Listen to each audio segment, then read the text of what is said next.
Muito bem, pessoal. Bom dia a todos. Eu vou projetar aqui a apostila na tela. Então, deixa eu achar aqui a nossa apostilinha. Tá aí. Vejam aí se ela aparece para vocês. Apareceu? Sim. Sim. Sim. Muito bem. Lá na página 53, né? Vamos corrigir esses exercícios que ficaram. Então, tá lá, organiza as ideias, né? Com as informações sobre as funções químicas orgânicas estudadas neste volume, complete o quadro. Então, vamos lá completar o nosso quadrinho aqui. Ele está falando aqui de hidrocarbonetos e seus derivados. Muito bem. Aqui eu tenho esse grupo funcional. Carbono ligado a carbono. E eu tenho, então, esses carbonos fazendo ligações simples entre eles. Trata-se, então, de um alcano. Olha lá. Nosso alcano. Um exemplo de alcano é o etano. Está aqui, ó, a molécula do etano. CH3, né? CH3. E interação intermolecular. Tipo de força de atração que essas moléculas experimentam. Dipolo instantâneo, dipolo induzido. Agora nós temos aqui embaixo os alcenos, né? Então, alceno. Qual que é a estrutura do alceno, então? Dupla ligação entre os átomos de carbono.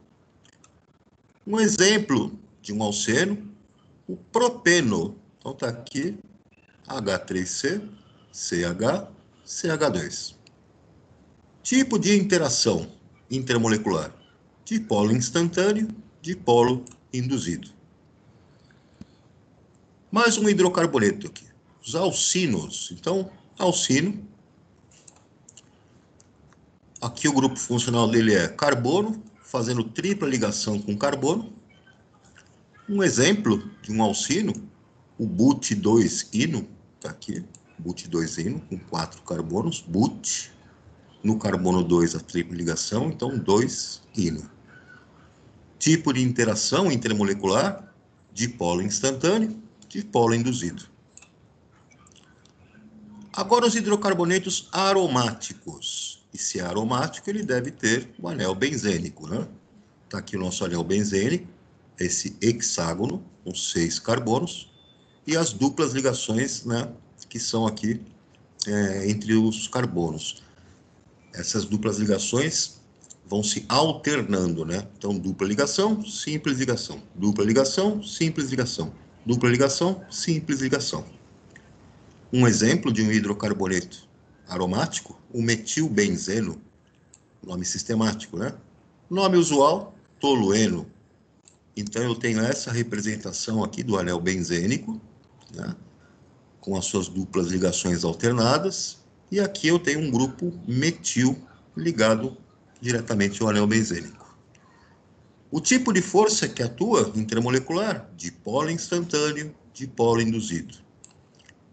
Finalmente, vimos lá os aletos orgânicos, né? Então, um aleto orgânico, ele vai ter um halogênio ligado diretamente na cadeia carbônica, lá do nosso hidrocarboneto. Um exemplo é o brometo de etila. Aqui, ó. Brometo de etila, com 2 carbonos. Então, essa nomenclatura aqui é semi-sistemática, né? Nós chamamos, então, brometo. E a cadeia carbônica que está ligada aqui ao nosso halogênio, como tem 2 carbonos de etil, né? Então, vai ser o brometo de etila. Tipo de força de interação intermolecular, dipolo-dipolo. Nesse caso, dipolo-dipolo, porque eu percebo que essa molécula de brometo de etila, ela é assimétrica. Ela tem um lado com uma polarização de cargas, né? Uma molécula assimétrica vai ser uma molécula polar, e sendo polar, o tipo de força que vai atuar aqui é o dipolo-dipolo. Beleza até aqui, pessoal? Tranquilo? Já posso passar para outra aqui? Pode. Então, vamos lá. Atividades, né? Então, ele pede aqui, escreva as fórmulas estruturais dos aletos orgânicos a seguir. Então, primeiro que eu tenho aqui, aleto orgânico, no item A, o 1,2,2-tribromoheptano. Então, vamos lá. Primeira coisa que tem que saber, a cadeia carbônica tem 7 carbonos, hept. É o heptano, então vamos colocar 7 carbonos aqui. 1, 2, 3, 4, 5, 6, 7. Cadeia principal aqui, carbônica, com os nossos 7 carbonos. Então, o nome, a terminação aí vai ser heptano. Tem que fazer a numeração. A numeração, escolher a extremidade mais próxima do que é ramificação, ou dupla ligação, ou mesmo os nossos halogênios, que funcionam como ramificações aqui, né? Então, vou começar pela extremidade esquerda. Carbono 1, carbono 2, carbono 3, carbono 4, carbono 5, carbono 6, carbono 7. Vou dizer onde é que estão ligados, né, os nossos halogênios. Tem o bromo ligado no carbono 2 e, de novo, o bromo ligado no carbono 2. Então, o nome vai ficar 1, 2, 2, hífen, tribromo, e, finalmente, a cadeia principal, heptano. Beleza, gente? Agora tem que escrever a fórmula estrutural para o 3-iodo-2-metil-octano. Então, vamos lá. Primeiro passo é ver a cadeia principal aqui. A cadeia principal, nós vamos desenhar aqui com 8 carbonos, porque ele é o octano. Então, minha cadeia principal com 8 carbonos está aqui, desenhada. E aí, o que eu vou fazer? Vou precisar numerar essa cadeia carbônica para poder colocar lá as ramificações e onde está o meu halogênio. Então, se eu resolver carbono 1, carbono 2, carbono 3, carbono 4, carbono 5, carbono 6, carbono 7, carbono 8, eu vou reparar que a ramificação do tipo metil, aqui embaixo, está ligada ao carbono 2. E o iodo, que é o meu halogênio, está ligado ao carbono 3. Então, está aqui a estrutura, né, do 3-iodo. Então, 3-iodo, 2-metil e cadeia carbônica octano. Notem que aqui eu utilizei a ordem alfabética, né, para escrever primeiro o iodo e depois o metil. Até aqui tudo bem, pessoal? Sim. Posso ir passando aqui? Pode. Vamos lá, vamos lá. No item C, quer que você desenhe o 1,4-dibromobenzeno. Então, o que nós vamos fazer? A cadeia carbônica é o benzeno. Vou desenhar aqui o anel benzênico. Aqui o anel benzênico. E aí eu vou colocar no carbono 1 e no carbono 4 o bromo. Então, se esse for o carbono 1, já entra um bromo aqui. Na sequência, esse é o carbono 2, esse é o carbono 3 e esse é o carbono 4. Outro bromo aqui. Tá certo? Tá aí a nossa estrutura, então, para o 1,4-dibromobenzeno. Agora vem de tércio butila.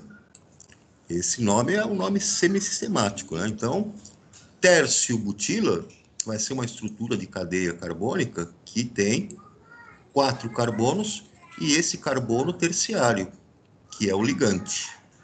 Então, tércio butil, essa estrutura. E se eu tenho bromo ligado, de brometo, está aqui a minha estrutura, então, do brometo de tércio butila.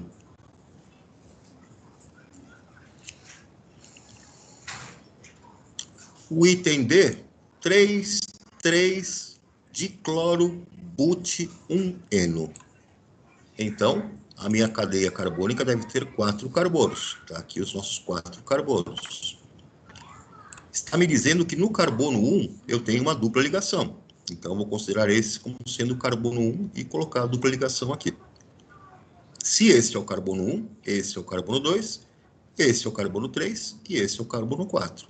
Então, 3 tem um cloro, esse carbono, outro cloro no carbono 3, então 3,3 dicloro. E a cadeia carbônica, né, que tem a dupla ligação, but1eno. O item C aqui, que eu deixei, né? Iodeto de secbutila. Essa é a nomenclatura semissistemática. Então, nós temos que construir uma cadeia carbônica que seja formada pelo grupo sec-butila. Sec-butila significa que eu tenho, então, 4 carbonos.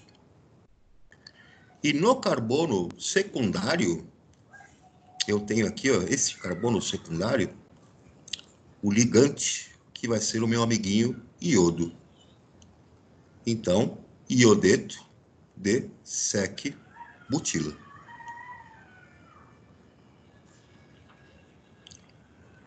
Vamos para cá.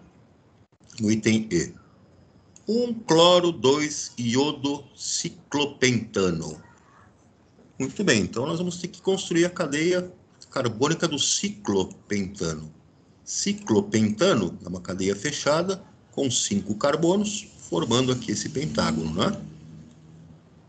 E o carbono 1 e o carbono 2, eu vou colocar então o cloro como carbono 1 e depois o iodo aqui no carbono 2. Então, qualquer modificação que eu fizesse aqui nessas posições não alteraria em nada, desde que um esteja do lado do outro, né? Notem também que eu fiz aqui o uso do iodo. Por quê? Porque é a ordem alfabética, o C do cloro vindo antes do I do iodo. Nomenclatura semissistemática, no item D, cloreto de etila. Então, eu tenho o cloro e eu tenho o grupo etil, com 2 carbonos.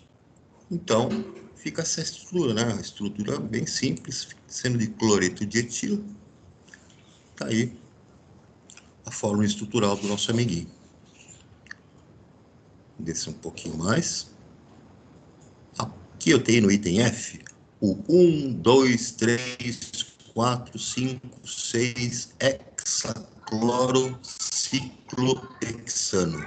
Então, a cadeia carbônica é o nosso amiguinho ciclohexano. Ciclohexano, então, eu tenho 6 carbonos ligados, formando esse hexágono em cadeia fechada. E em cada um dos carbonos, dos 6 carbonos, eu vou ter um cloro ligado, né? Então, no carbono 1 tem um cloro, no carbono 2, no carbono 3, no carbono 4, no carbono 5 e no carbono 6. Então, daí vem o nome 1, 2, 3, 4, 5, 6 hexaclorociclohexano. No item E, tenho aqui o iodeto de fenila. Nesse caso, então, eu tenho o iodo ligado a um grupo chamado fenil. O fenil é um grupo orgânico onde eu tenho um anel benzênico como ligante, né? Então, a estrutura do iodeto de fenila é essa que vocês estão vendo aí. Um anel benzênico com o iodo ligado. No item F, eu tenho o tetracloreto de metila. Tetracloreto de metila, então, o nome do grupo é metil. O metil é só um carbono. E tetracloreto significa que eu tenho 4 cloros ligados. Então, está aqui embaixo um carbono ligado a outros 4 átomos de cloro. Está aí a fórmula estrutural do nosso amigo. No exercício 2, aqui eu tenho, considerando a nomenclatura semissistemática, escreva as fórmulas estruturais dos aletos orgânicos a seguir. Então, vamos lá. Cloreto de propila. Então, eu preciso ter uma estrutura com um cloro ligado ao grupo propil. Propil tem 3 carbonos. E propil apenas, ele tem o seu ligante aqui no primeiro carbono, né? Então, eu vou ter aqui o cloro ligado a essa sequência de 3 carbonos. Tá aí o meu cloreto de propila. No 3. Segundo a IUPAC, nomeie os seguintes saletos orgânicos. Então, temos que dar um nome agora, tendo a fórmula estrutural. Eu vejo aqui, nessa primeira estrutura, no item A, que a minha cadeia carbônica possui 4 carbonos. Se são 4 carbonos, prefixo but. Entre os carbonos, eu só tenho simples ligações, então, infixo an. Hidrocarboneto, na cadeia carbônica, terminação o. A numeração, eu poderia começar tanto do lado esquerdo quanto direito, já que eu ia estar montando a molécula, mas eu já percebo o seguinte: a extremidade mais próxima que eu tenho aqui do cloro é essa extremidade do lado esquerdo. Então, esse será o carbono 1 e aqui será o carbono 2. O cloro, então, está ligado ao carbono 2. Nome do composto, 2-clorobutano.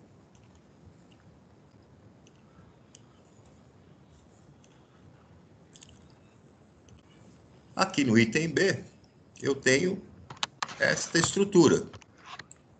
Notem, então, que a cadeia carbônica possui só um carbono. Então, se só possui um carbono, eu já sei que é o metano, né? E eu tenho 2 bromos ligados a esse único carbono.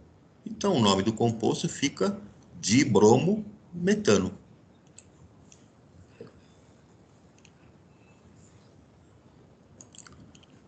Agora, nós temos aqui o item C, né? Essa estrutura toda aqui para a gente dar um nome. Como é que nós vamos fazer, então?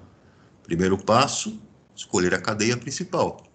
A cadeia principal deve conter a maior quantidade de carbonos possível, gerar o maior número de ramificações, possuir duplas ou triplas ligações. Dentre esses critérios, então, eu tenho a cadeia carbônica principal aqui. Está aqui minha cadeia carbônica principal. E aí, o que eu faço? Bom, vou precisar fazer a numeração, né? Já sei que a cadeia carbônica principal tem 7 carbonos. E para fazer a numeração, eu tenho que escolher a extremidade, né, que esteja mais próxima dos grupos funcionais, né, das ramificações, das insaturações, de forma a gerar os menores números possíveis. Então, eu só tenho como escolher aqui essa extremidade do lado esquerdo. Não vou pegar essa outra aqui, porque senão os números que vão ser gerados serão muito maiores. Esse será o carbono 1, carbono 1, carbono 2, carbono 3, carbono 4, carbono 5, carbono 6 e carbono 7. Quem são os ligantes aqui, então? Eu tenho um bromo, eu tenho uma ramificação metil, também no carbono 2, eu tenho outra ramificação metil, no carbono 3, e eu tenho aqui no carbono 5. Quem que eu vou escrever primeiro? Vou, de novo, utilizar o critério da ordem alfabética. O B do bromo vem antes do F do fenil, que vem antes do M. Então, bromo, hífen. Carbono 5, eu tenho. E no carbono 2 e 3, eu tenho dimetil. E, finalmente, o nome da cadeia carbônica principal, heptano. Então, tá aí o nosso amigo 2-bromo, 5-fenil, 2,3-dimetil-heptano. Aqui no exercício item D, tenho que escolher uma cadeia carbônica principal. Então, reparem, né? Na cadeia carbônica principal, um dos critérios é que você tenha a tripla ligação. Aqui eu tenho uma dupla ligação, então esse carbono deve fazer parte da cadeia principal. Esse outro também.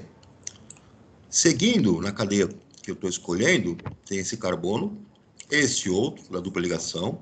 Agora, eu Prossigo na minha sequência e chego neste carbono. Notem, se eu descer aqui, ó, e considerar isso como a cadeia carbônica principal, eu vou deixar de fora toda essa estrutura aqui. Não dá, né? Então, sigo em frente. Esse carbono é da cadeia principal, esse também, e finalmente, esse último carbono. Aqui está a minha cadeia carbônica principal. Qual vai ser o meu critério, então, para dizer onde estão as ramificações, né, e o meu halogênio? A numeração tem que ser mais próxima da extremidade onde tem a dupla ligação. Então, este será o carbono 1, este o carbono 2, aqui o carbono 3, carbono 4, carbono 5, carbono 6. Cadeia principal, então, com 6 carbonos, e no carbono 1, uma dupla ligação. Portanto, a cadeia carbônica vai ser a X1-eno. Seu nome, X1-eno. E agora eu vou localizar aqui onde é que estão.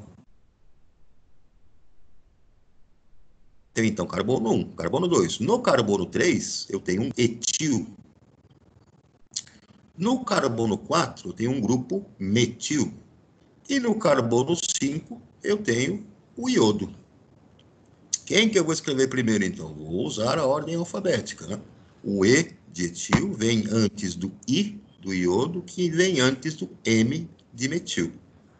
Portanto, 3 etil, 5 iodo, 4 metil, X1-eno. Tá aqui tudo bem, pessoal? Tranquilo? Tranquilo. Vamos lá para o exercício item E. No item E, notem que eu tenho uma cadeia carbônica fechada, um ciclo, né? Com 3 carbonos. Então, já sei que o nome da cadeia aqui vai ser ciclopropano. E notem também que em um dos carbonos eu tenho 2 cloros ligados. Então, eu vou precisar considerar que este carbono é o carbono 1. O carbono 2 pode ser este ou este. O carbono 3 é só seguir a sequência, né? Então, notem que no carbono 1 eu tenho 2 cloros ligados. Então, eu vou ter o 1,1-dicloro, ciclopropano. Eu sou obrigado a dizer que esse é o 1,1-dicloro porque um dos cloros poderia se ligar no carbono 2. E aí seria outra molécula. Eu teria o 1,2-dicloro ciclopropano. Então, como os 2 cloros estão ligados ao mesmo carbono, que é o carbono 1, eu coloco o nome, então, 1,1-dicloro ciclopropano. Até aqui tudo bem, pessoal? Vamos lá para o 4.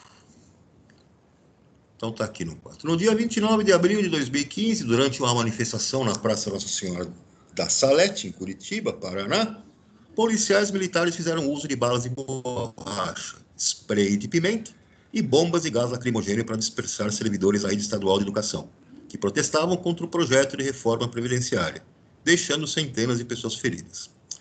O gás lacrimogênio pode apresentar em sua composição alguns compostos do grupo dos haletos orgânicos. Entre eles, destaca-se o brometo de benzila, represente a fórmula estrutural desse haleto.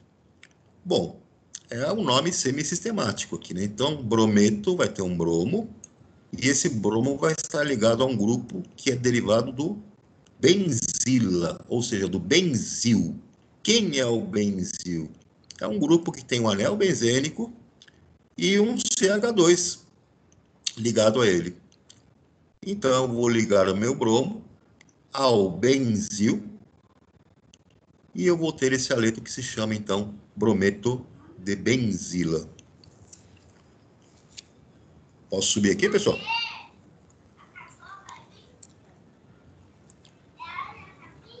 Subindo lá. Subindo. Exercício 5. O clorofórmio é um líquido incolor e volátil, de fórmula CHCl3. Suas propriedades anestésicas foram observadas pela primeira vez em 1847, pelo professor de obstetrícia James Young Simpson.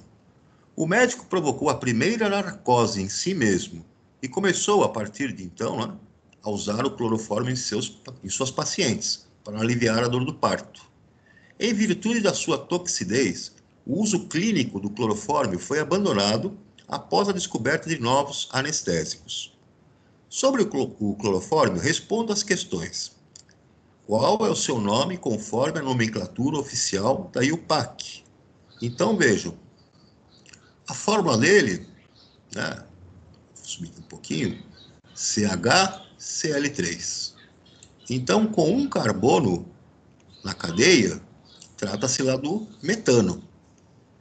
E eu tenho 3 cloros ligados a esse único carbono. Então, nomenclatura oficial, triclorometano. Qual a sua fórmula estrutural?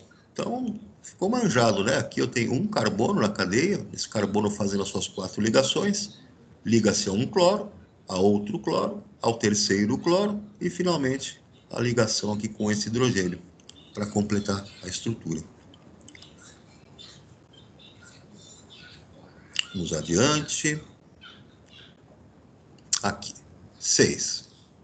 O diclorodifeniltricloroetano, DDT, é o mais conhecido entre os inseticidas do grupo dos organoclorados.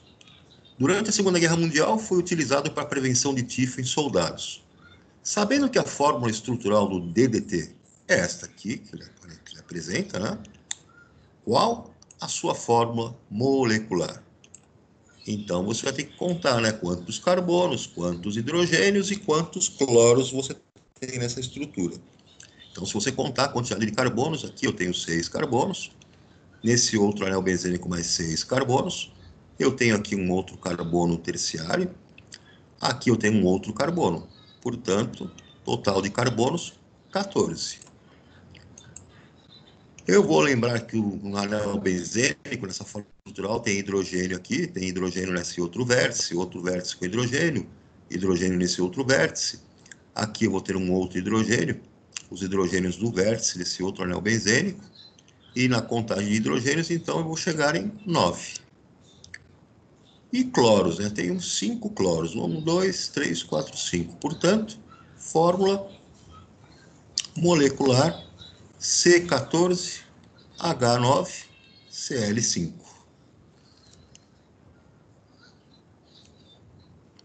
Classifique o composto em lipossolúvel ou hidrossolúvel. Justifique a sua resposta. Bom, se ele for lipossolúvel, tem que ser uma molécula que seja apolar, que tenha afinidade com solvente apolar.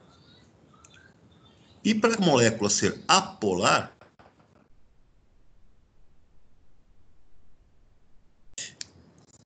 polarizada, ou seja, ela tem que ser simétrica.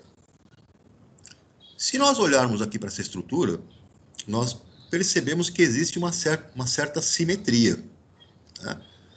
E possuindo essa certa simetria, essa molécula praticamente tem caráter apolar. Se é uma molécula, então, apolar, ela vai ter mais afinidade com substâncias apolares, como gorduras, lipídios. Portanto, ela será o quê? Lipossolúvel. Ela não vai ser hidrossolúvel. E o fato dessa estrutura do DDT ter esse caráter apolar, esse caráter lipossolúvel, é que resulta na propriedade que ele tem de ser armazenado nos tecidos onde tem gordura. Então, ele é bioacumulativo, ele acaba se acumulando nos tecidos que tem gordura dos organismos, e aí ele vai, aos poucos, envenenando a pessoa e vai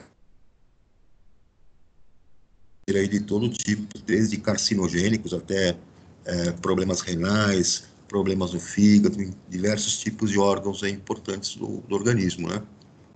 E também entrar na cadeia alimentar. Então, você tem lá o animal que se alimenta, entra em contato com essa substância vai se acumular nos tecidos do animal, outro animal que consome esse animal lá na cadeia alimentar, aquilo vai ser, então, transmitido, né? Tudo bem até aqui, pessoal? Tranquilo? Tranquilo. Vou baixar aqui, ó. Catástrofe ambiental, petróleo no mar. Nós respondemos isso aqui já? Respondemos aquelas perguntas? Fazer. Você pediu para fazer junto com essas duas últimas que você acabou de corrigir. Tá, então vamos lá. Aqui ele está falando ali do petróleo, né? Quando o petróleo acaba sendo derramado no mar, isso resulta aí numa catástrofe, né? Por causa das consequências dessa contaminação, né? Então, o que acontece aqui? Depois que vocês lerem esse texto, né? E nós tivemos aí esse ano já uma situação aí onde houve petróleo aí que chegou na costa brasileira aí, né? Isso apareceu nos principais noticiários. É um problema sério porque você afeta todo tipo de vida aquática, marinha, né? Então vejam lá nas perguntas. Entrar para o rol dos maiores produtores de petróleo pode indicar riqueza e desenvolvimento ao país, mas devem-se considerar os perigos ambientais que acidentes, como relatado no texto, podem trazer. Quais são as consequências que o derramamento de óleo no oceano pode trazer para o meio ambiente? Então, gente, o que acontece? O petróleo é um óleo que é menos denso do que a água. Isso vai fazer com que ele fique na superfície, né? Ele forma, então, uma mancha nessa superfície. Essa mancha pode chegar na praia, né? Afetar aves marinhas, pode afetar mamíferos, né? Moluscos, diversos tipos lá de organismos que vão ficar cobertos por esse óleo. Esse é um primeiro ponto. Um segundo ponto é que, ao criar essa lâmina, né, de óleo que se espalha, essa mancha, bloqueia a passagem lá de raios solares e os animais, os organismos que fazem fotossíntese não conseguem, então, essa luz solar e vão acabar, né, morrendo. Uma parte desse petróleo também tem alguns compostos que, de acordo com o movimento das águas, eles podem chegar até ao fundo lá do leito lá do oceano, formando uma borra, né, nesse fundo do leito, também afetando vida marinha que você tem ali naquela região. No 2, a descoberta de novas bacias petrolíferas deixa cada vez mais longe o sonho de alguns ambientalistas de controlar ou ao menos diminuir o uso de combustíveis fósseis. Além da possibilidade de vazamento de óleo, cite outra consequência que o desenvolvimento do negócio petrolífero pode causar ao meio ambiente. Bom, além dos riscos de acidentes, né, vocês sabem que quando você utiliza esse combustível fóssil, né, você faz o quê? Eleva os níveis de emissão de gases de efeito estufa. E isso está diretamente associado ao fenômeno do aquecimento, né, da nossa atmosfera, o aquecimento global. E isso vai conduzir, então, às mudanças climáticas aí que nós temos tanto discutido aí, em termos de mudanças climáticas. E se você tem uma disponibilidade muito grande de petróleo, né, por ser uma indústria que barateou os processos de obtenção, você tem, então, pessoal com menos esforços aí para buscar combustíveis mais limpos. Se a oferta desse grande e barato, que você vai usar para descobrir uma outra fonte de energia que não seja poluente, os custos são maiores, então aí você faz menos esforços para isso, né? Tudo bem até aqui, pessoal? Olha aí o brinde para vocês. Olha só. Olha o divertimento que vocês têm aí pela frente. Hora do estudo. em casa, né? Eu vou pedir para vocês pegarem o caderno de atividades de vocês, porque eu vou passar alguns exercícios aqui com vocês, para vocês darem uma olhadinha lá no caderno de atividades. E vou abrir aqui na tela os exercícios que eu queria ver com vocês.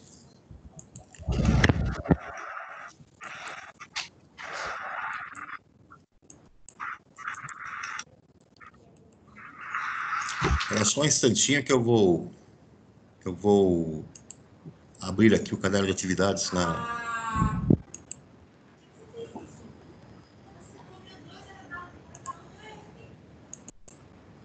Vamos lá, estou aqui procurando, lá no positivo 1. Só um instantinho, Mas é para fazer a hora do estudo também? A hora de estudo é. Esses são fazer depois. Inteira.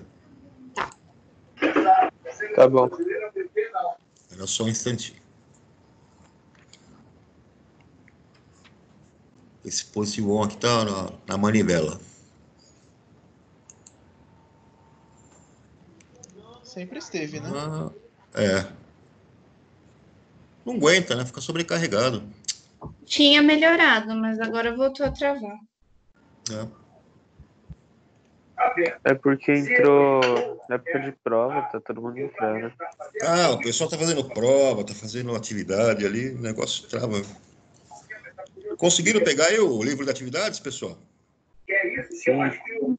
Deixa eu procurar a página aqui para vocês acompanharem comigo. Era só um pouquinho.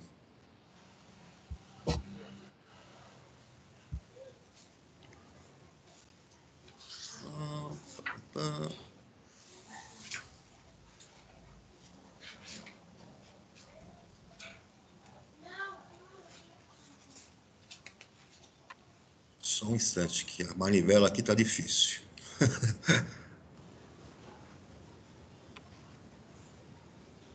Acho, vamos chegar lá.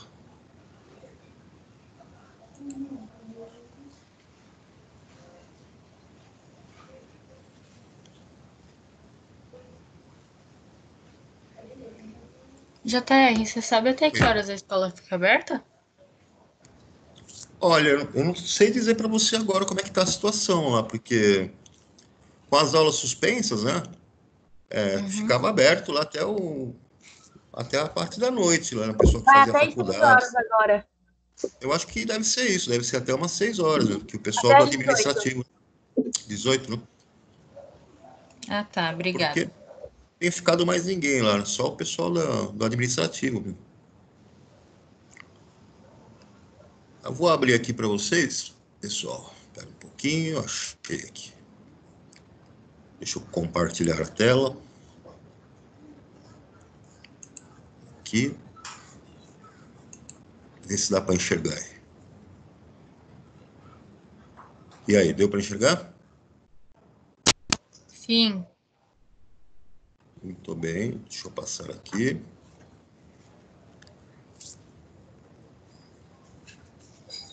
Eu quero pegar alguns exercícios aqui lá dos aletos orgânicos, tá? Então, vou descer aqui para a gente achar a página.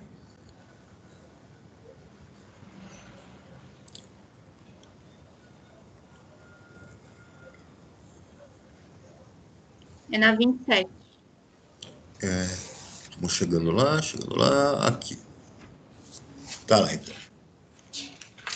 O exercício 26, pessoal, dá uma olhadinha aí na página 27. Complete o quadro a seguir com a polaridade e a força intermolecular nas substâncias apresentadas. Então tá aqui, CH4 é o metano, né, hidrocarboneto, a molécula é apolar, e o tipo de força para a molécula apolar, dipolo instantâneo, dipolo induzido. Agora nós temos aqui, ó, o clorometano. Tem um cloro ligado aqui, um haleto orgânico. A molécula é polar, porque é assimétrica, né? E o tipo de força é dipolo-dipolo. Agora temos aqui o diclorometano. Tem 2 cloros ligados ao metano. Molécula também polar, porque é assimétrica. O tipo de força dipolo-dipolo. Finalmente aqui o triclorometano. molécula que é assimétrica, portanto polar, e o tipo de força que age dipolo-dipolo. E por último, o tetraclorometano. Tetraclorometano é uma molécula simétrica, todas as pontas são iguais, portanto apolar, e o tipo de força que vai agir, dipolo instantâneo, dipolo induzido. Tranquilo? Tranquilo. Aqui o exercício 27, né? O bromometano, ou brometo de metila, é um gás que atua como fumigante, sendo utilizado para o tratamento do solo no controle de formigas e tratamentos fitossanitários em produtos de origem vegetal. Com relação a esse composto, assinale a alternativa correta. Bom, então está aqui o nosso amiguinho bromometano, ou brometo de metila. Dá para perceber, então, que é uma molécula que é polar, tem essa extremidade diferente, né? O tipo de força de atração intermolecular, dipolo-dipolo. Então, a alternativa aqui correta é a B. É uma molécula polar com ligações dipolo-dipolo. Exercício 28. Os aletos de alquila são compostos derivados de hidrocarbonetos acíclicos, ou seja, que não tenha na cadeia fechada, em que o halogênio está diretamente ligado a um carbono secundário. De acordo com o átomo de carbono ao qual o halogênio se encontra ligado, os aletos podem ser classificados em primário, secundário ou terciário. Com base nessas informações, classifique os aletos a seguir. Então, vejam, pessoal, nesse item A, eu tenho aqui o meu halogênio ligado a esse carbono que é secundário. Esse carbono está ligado a outros dois, portanto, carbono secundário, aleto secundário. No item B, eu tenho o meu cloro, o halogênio, ligado a um carbono que é terciário. Esse carbono está ligado a outros três, portanto, é um aleto terciário. No item C, eu tenho o meu halogênio, cloro, ligado a um carbono que é primário, porque esse carbono está ligado a apenas outro. Então, eu tenho um aleto primário.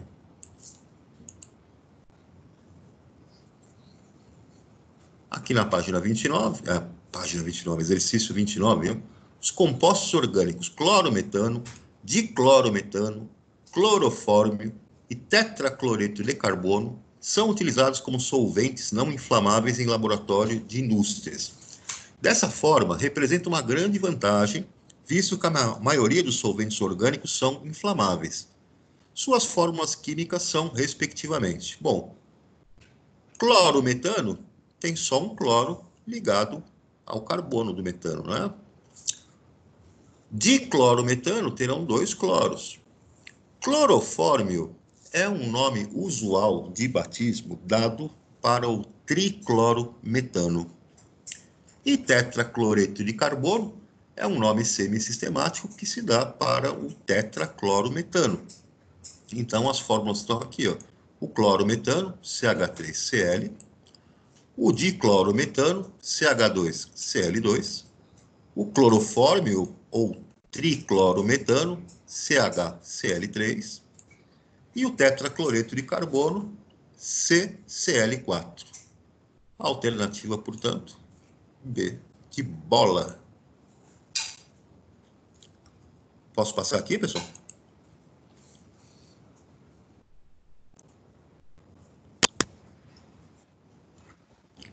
Aqui está o exercício 30. Os LCDs são mostradores de cristal líquido que contêm em sua composição misturas de substâncias orgânicas. A substância DCH2F é um cristal líquido nemático utilizado na construção de mostradores de matriz ativa, de cristais líquidos. Sua estrutura está representada abaixo. Então está aqui o nosso amiguinho, que é uma substância que está lá presente nos cristais líquidos. Observem, então, que eu tenho dois átomos de flúor ligados a esse anel benzênico. Então, trata-se da presença aqui da função aleto orgânico. Alternativa C.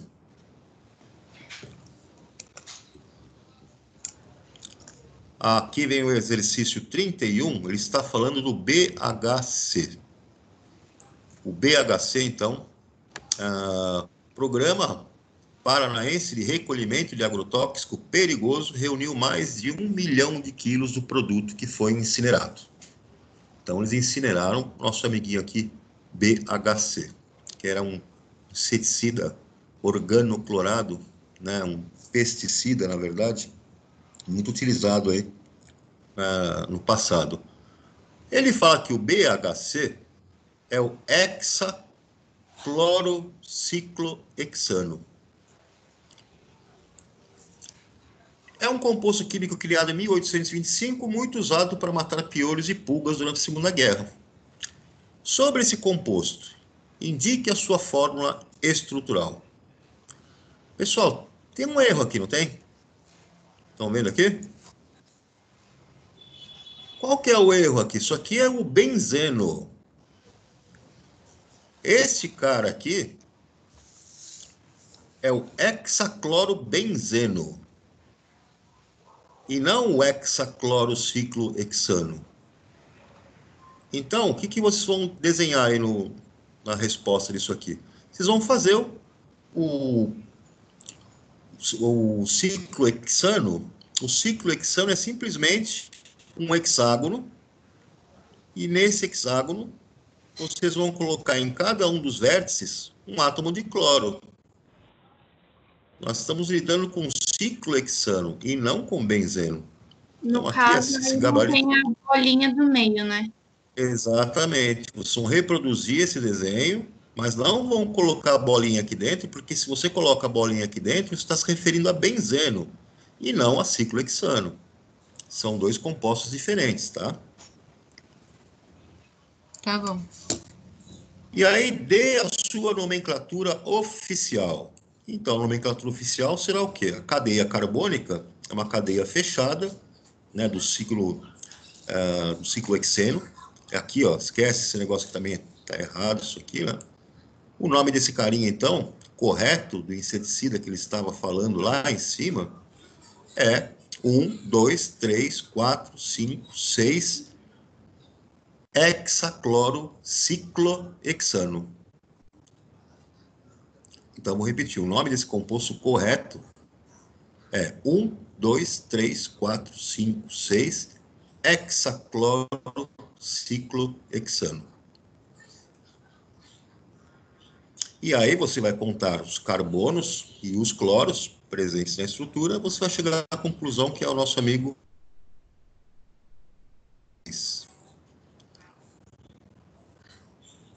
E ainda vão ter 6 hidrogênios, tá, pessoal? Então, a fórmula correta não é essa aqui também não, tá? Não é. É C6H6Cl6. C6H6Cl6. Tudo bem? Ninguém se perdeu aí? Tudo bem.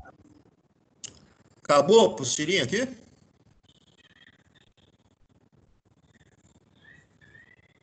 E é só até a página 28, né? Ok. Oh. Turma, eu vou deixar então para vocês fazerem lá a hora do estudo, né? Então respondam lá as questões ali vestibulares da hora de estudo, e aí eu vou aguardar para ver quando é que vai ser dado o start lá para nós começarmos lá nossa próxima apostilinha. Alguém tem dúvidas? Não. Tá tudo tranquilo? Deu para entender tudo direitinho? Sim. Tá bom então, pessoal. Vou deixá-los descansar por hoje e na próxima aula aí a gente se encontra aí novamente. Vamos ver como é que nós vamos trabalhar aí com conteúdo novo ou não. Por enquanto, vamos fazer essa liçãozinha da hora de estudo. A prova já está liberada lá no sistema para vocês fazerem no Positivo On. Qualquer dúvida aí, qualquer dificuldade, eu estou aí no plantão. É só me dar um toque. Beleza? Beleza. Tá bom, gente. Ok. Fiquem com Deus. Um abração aí para todos. Tudo de bom aí para vocês. Tchau. Tchau, JR. Tchau, gente. Abração.